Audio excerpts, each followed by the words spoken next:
গণতান্ত্রিক দেশ, গণতান্ত্রিক পদ্ধতিতেই ভোট হবে। আর সেন্ট্রাল ফোর্স থাকবে, এই লোকসভা জিতবে। ওনার মতন আতাল মাতালের কথা আমরা শুনতে রাজি না। মানুষ এবার সবাই সন্দেশখালীর মতন সামনে এসে তার প্রতিবাদ জানাবে। আর তার সামনে যদি ওনার মতন অপদার্থ কিছু করে, তাদেরও যোগ্য জবাব দেবে। কিভাবে জবাব দেবে?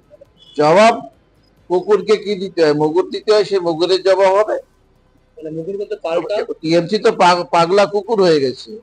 কুকুরকে যদি ছেড়ে রাখা হয়, আমি ইমিডিয়েট প্রশাসনকে বলবো ওকে গ্রেপ্তার করে জেলখানায় ভর্তি করতে। তখন দিদির এই দলদাস পুলিশকে যে ভোট হয়েছিল, এবার দলদাস পুলিশ থাকবে না।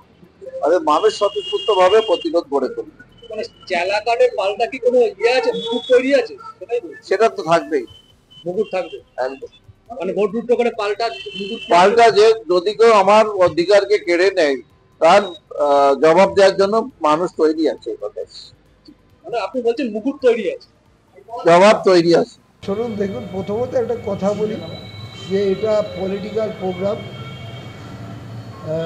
উনি কর্মসূচিতে এসেছিলেন। উনি ওনাদের যে কালচার, প্রধানমন্ত্রী থেকে শুরু করে স্বরাষ্ট্রমন্ত্রী, অন্যান্য রাজ্যের মুখ্যমন্ত্রীরা বাংলায় এসে এই সমস্ত কুরুচিকর মন্তব্য করে, আমরা এর তীব্র নিন্দা করি এবং এর ভাষা নেই।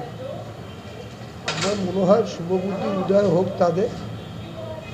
সংসদীয় গণতন্ত্রের রাজনীতিতে সকলেরই অধিকার আছে তাদের ভোট চাওয়ার এবং সত্য কথা বলার।